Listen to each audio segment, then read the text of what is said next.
Greetings, everyone, and welcome back to another episode of Deciding to Soar, Living Life Your Own Way. My name is Sharon Jameson, and I am a corporate leader, a life strategist, a minister, an author, and a mom. And if this is your first time joining me, welcome. I'm so grateful that you are here. This is a safe space where I share what I'm learning in my own life as I navigate all the different seasons and chapters of my life, as well as what I'm learning from working with some of the most amazing healers, entrepreneurs, leaders, and brave souls just like you. And so I am grateful that you are here, especially today, because today I know that many of us are navigating transitions. I know that many of us, unfortunately, might be navigating layoffs, job changes, career changes.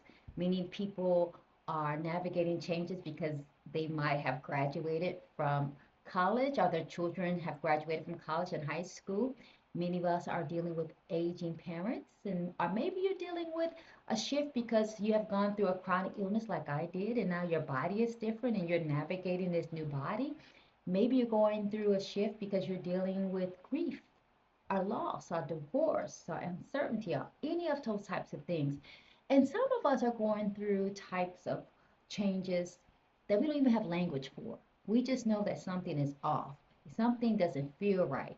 Something about the ways that we are working and moving, performing, believing, surviving, succeeding doesn't feel right to who we are in this season. And so today I'm excited to for us to talk about all those types of changes that all of us are experiencing in some aspect of our life. And I want us to really spend some time on talking about how those changes, those shifts, those those transitions impact what I call our external image, that is the image of us that we share publicly, is the image of us that helps us survive and helps us belong and helps us navigate jobs and systems and settings and deal with our families and our faith organizations. We have that part of us that is our public self, our external identity, and then talk about how these shifts change us and impact our, what I call individual self, our authentic self, the parts of us that is really who we are when we are by ourselves, when we are dealing with our private issues or our private aha moments. Because what happens is when we're going through those transitions, however those transitions is showing up in our career, our relationships, or our family, our spiritual life, that external identity in that personal identity, that private identity, sometimes they start to collapse. And that collapse causes a lot of tension, a lot of tension. Because what happens is that friction starts to be painful. It's not, we start to feel lonely. We start to feel confused and chaotic. Sometimes we start to feel like we're being a hypocrite because who we are is really different than what we feel. And even though all of those types that of changes that happen when we have that collapse in our public identity, our external identity, and our personal, real identity, all of it is purposeful. It's purposeful. And so today I want us to put some language around how these changes in our jobs and our relationships and our health, how it impacts or makes that collapse between our external image and our personal identity. Because I feel like sometimes we just need to have language for what we are experiencing. And sometimes just having that language gives us a way to locate ourselves so we can see, oh, okay, this is what I'm feeling, and this might be why. And just by being able to locate ourselves, it gives us a roadmap. It gives us some type of framework for us to kind of navigate. all the shifts and changes and the vicissitudes that we might be going through. And I like to call it the 5 steps of identity transformation. The 5 steps of identity transformation. And I have my notes because I don't want to miss anything. And I like to call the 5 steps of identity transformation: discontent, disruption, detangling, disconnection, and direction. I will say that again: discontent, disruption, detangling, disconnection, and direction. And these steps or these stages are not linear. You can be experiencing all of these steps simultaneously. You can finish one step and go back to stage and you think you're done, and maybe you have to spend more time in these stages. And again, these stages are just to help you locate where you are and what you're feeling. And if you've been working with me for a while, you already know these stages, because again, I like to share with you what I am sharing with my clients, especially if I'm starting to see a theme. And the theme that I'm seeing in many of our lives, even my life, is the theme of shifts and transformations and the collapse between our personal, our public persona, and who we are, and our personal identity. So the first step is, I want you to write this down: discontent. Discontent. Discontent is the first step, because that happens when you start to feel like something no longer fits, something feels off. And it's kind of characterized when you start to feel restless, you feel emotional fatigue, spiritual fatigue. Some people just say they felt numb, heaviness, dissatisfaction, this internal discomfort. And here's the hard part: on the outside, your life might look good to everyone else. You might be functioning at a high level. You might be still able to be in your marriage. You might be still volunteering. So everything looks normal. And I'm having the normal in quotation marks. But internally, something just feels off. Something feels off. You don't feel satisfied anymore. You feel this sense of exhaustion. You feel some dread. And when I think about discontent, I think one of the main take home messages is, when you're in this stage, it's often the soul sending a sign or signaling that something no longer fits, that it's time to move, it's something is awry. So discontent is often the soul or the spirit signaling to you that something no longer fits. So here's some questions that I share with my clients and share my own life. Just a couple of questions I want you just to note. The question is, what no longer feels aligned? Maybe you're in a job, but maybe the place where you're working no longer feels aligned. What keeps draining you? Maybe you're in some relationships, you can't really pinpoint it, but some of your friendships are starting to feel heavy and you're starting to not want to call people back. Or what are you emotionally overperforming, or where are you emotionally overperforming? That means that where you're giving a lot, you're just over giving because everything feels off, and you don't want anybody to know that you are discontent, or you are feeling some sense of disconnection. So you just kind of start overperforming, you overgive and you over explain. So that is really the first step, and many people might be feeling that. So discontent, that is when your life lets you know that something is awry. Then life often moves to disruption. Disruption, that is the second step. And that is when life interrupts you in a way that you can no longer perform, that everything's okay. And that's kind of characterized by layoffs. That's a disruption.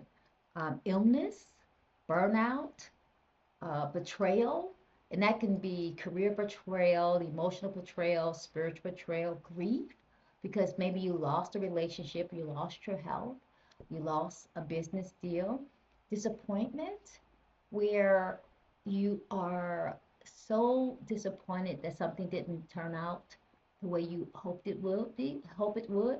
Maybe you had an awakening. Maybe there's a disruption because now you have accepted the truth of something, or this emotional exhaustion too. So I like to talk about this disruption because this is something that happened to me around my faith twice. I think many of you know I grew up, my father's a minister, and there were two times when I left the church. The first time was that I was going to church and I started feeling this disruption. And disruption is something that starts internally before you start totally make a change in your life. And for me, it felt like the sermons didn't land as well. I stopped enjoying the songs. I started to not agree with some of the teachings around faith and liberation and sexuality. I started not wanting to be around the people. and and the disruption, it was something that it just happened gradually for me, right? But I just no longer wanted to be there. It just felt different. It just felt off, right? And and so I felt it in faith, but some people feel the same with a relationship. Just something just feels off. Like you don't enjoy talking to the person as much. You don't enjoy spending time with the person as much. Some people reported that they feel that disruption at their jobs. Like they just go there, but they don't enjoy seeing patients anymore, or they don't enjoy being with the students anymore. And one of the challenges with this disruption starts to happen, we try to fix the disruption because a part of us wants us to go back to the way things used to be. Yeah, right. So sometimes we'll start over giving, over performing because we see the tear and we want to heal the tear. We want to act like the tear doesn't it's not there. We want to mend it. And but disruptions reveal something. It lets us know that what we used to be and what we used to do is no longer sustainable. And for me, I knew that staying at a certain church was no longer sustainable. Some people know that staying at the job is no longer sustainable, or staying in a marriage or a friendship or organization is no longer sustainable, right? And often that revelation that we can never go back because there's a tear, there is a breach, um, is that after disruption comes, one of the hardest stages after that is detangling. So we start with this place of I'm discontent, I'm not happy. We start to have this interruption or disruption, and now we have to go through the hardest stages, and that's the detangling. Now, detangling is really hard because that's when we are starting to separate who we are from who we had to become. Now that's hard. And when we start thinking about this detangling, it's this process, this slow process of separating. It's like we are separating what we were conditioned to believe versus what we are convicted about what we know. We are separated from this is the performance of what society wants me to be, but this is the truth of who I am. This is who society wants me to love, but this is who I really love. It can be this is what my inherited beliefs based on my culture, but this is what aligns, this is my personal alignment based on what I experienced. This is maybe my culture over here, but this is my conscious over here. It can be this is what I'm doing for survival, survival at the work, survival in my faith, survival in my marriage, survival in my friendship, but this is authentically who I am, right? And so when we start to do the detangling, we start to separating, we start to determine what is really us and what is really system, what is really self versus what is really societal expectations, what is really your needs but what society wants you to want, right? And so when are going through that detangling process, we are breaking down layers. And I just want to name a couple of them. I wrote them down because this is what I'm seeing, not only in my own life, but what I'm seeing as I am working with so many amazing people. We go through emotional detangling. That is when we are separating our feelings from our fear. And we are separating our feelings from guilt, obligation, and performance. So this is like, what do I really want? And we start detangling all those feelings that keep us trapped to doing things we don't want to do. We have intellectual detangling. That intellectual detangling looks like we know that something is off, but what we start doing, we start researching, we start investigating, we start learning, we start questioning, we start rethinking, right?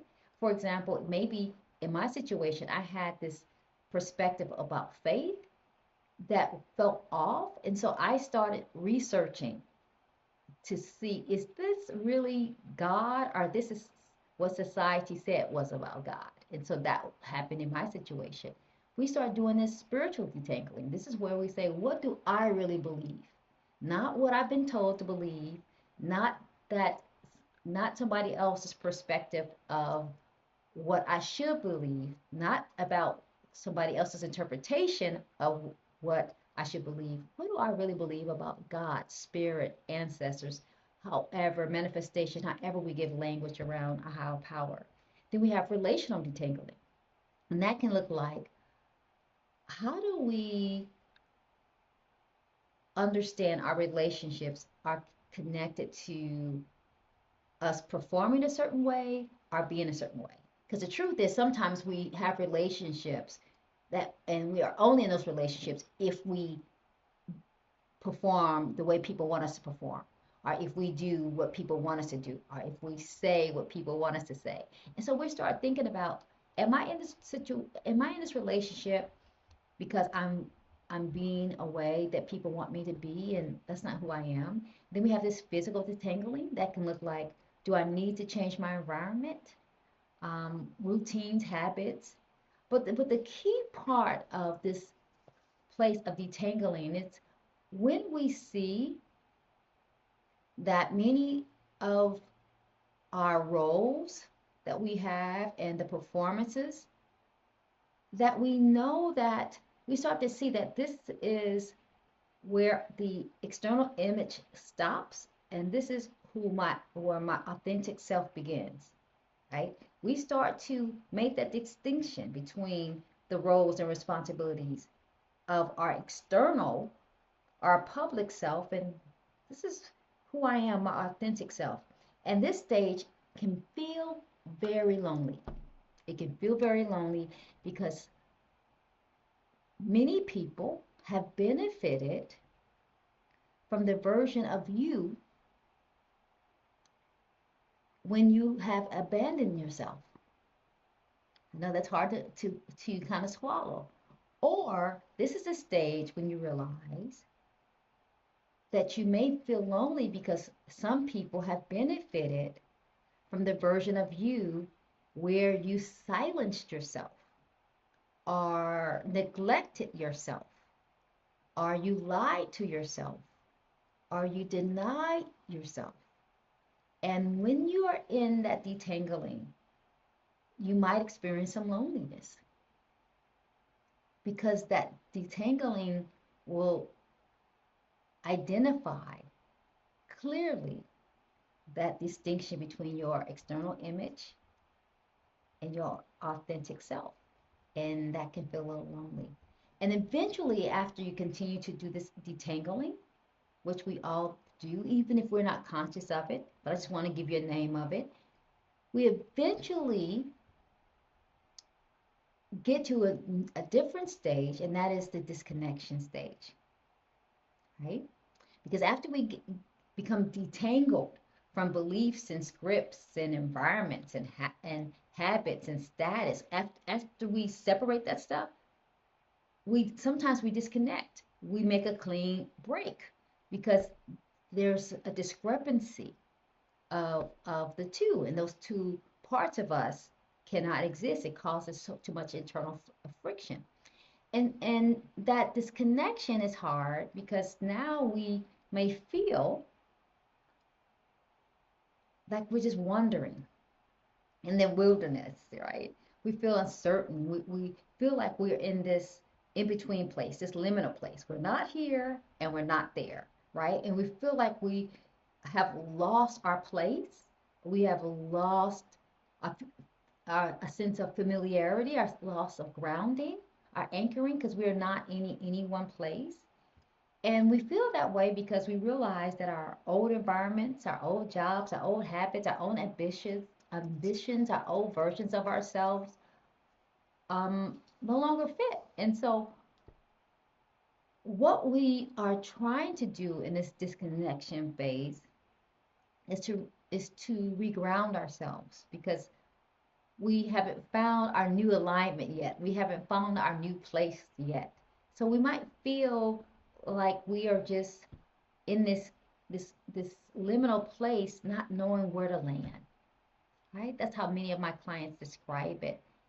And what's really interesting is that disconnection is this often this painful realization that once sustained us, or what sustained that image of us, or what sustained our the public illusion of who people think we are, can no longer nourish our souls anymore, right? And so sometimes this disconnection can feel kind of disorienting. So one of the questions that I ask myself when I'm going through this place, this period of disconnection, which in some areas of my life I'm going through that now, I'll say more about that in upcoming episodes, is we really have to be mindful at this place of disconnection where we might be holding on out of fear. Because sometimes we want to disconnect, but we are afraid to release. We are afraid to let go. But sometimes when we're in this disconnection phase, we are grieving because growth causes some grieving, right? To become who you really are, you sometimes you grieve who you used to be, even when who you used to be didn't make you happy, right? We don't. Sometimes we grieve things that don't make us happy. We grieve it because it's familiar, and so I want us to really think about this disconnection phase. And you could be disconnected. It can happen with our jobs, our careers, our children, our relationships, whatever. The shift is when we're starting to disconnect, we have to really be mindful of that because it can be a painful time or a lonely time. But here's really what's really important about this disconnection. Eventually, if we continue to honor the truth of who we are, we begin finding direction again. That's the great hope when we feel disconnected. If we continue to honor that, if we continue to be okay with that, if we continue to embrace a sense of uncertainty, we will kind of find our way back home or find our way to a new home emotionally, spiritually, physically, intellectually, financially that feels better. So the fifth step is direction. This is when we are, again, finding our way back home. We are finding our alignment. We are becoming anchored in our new place, our new setting, our new career, our new relationship, our new perspectives.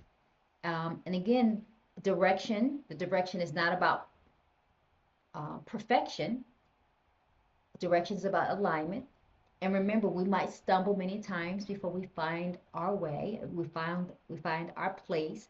We might um, stumble before we find where we fit, and where we feel comfortable in the fit. And this is a place where, when you're in this stage of direction, where you start making decisions differently, you start thinking differently, you start trusting yourself more, you start defining success differently, you start defining happiness differently. And what often emerges in this stage of direction is You're not a completely new person. Is but what happens is that you become a more truthful version of who you are. Let me say that again. In this direction phase stage, you don't emerge as this completely different person, but you become a more truthful version of who you are and a more truthful version of who you have always been, right?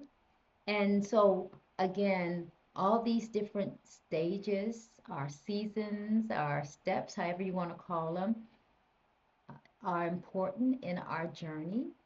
It's really important, again, to have language so you can locate where you are in your process. Remember, the process is not linear because transformation is messy. Being a human is messy. Identity shifts are messy. Healing is messy, right? But locating yourself inside the process is helpful. They help you move through the process so you don't get stuck in shame, so you don't get stuck in confusion, so you don't get stuck in obligation or get stuck in guilt. So I want to leave this here.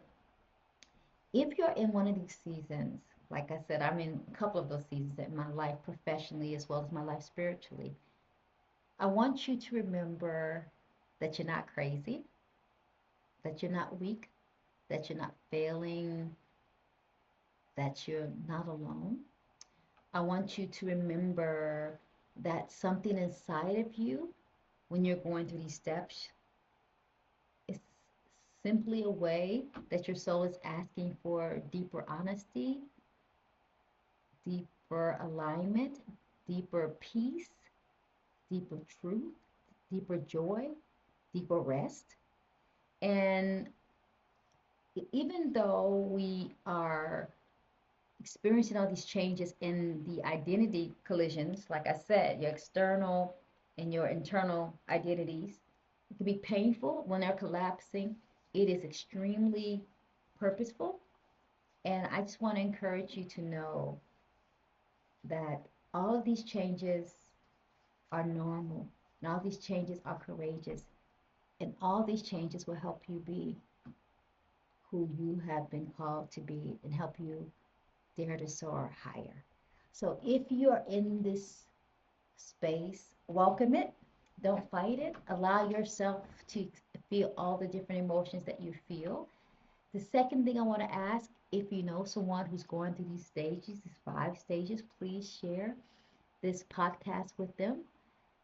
If you listen to the podcast and you feel something that resonates, always drop me an email at sharonjameson.com. I always want you to subscribe and write a review.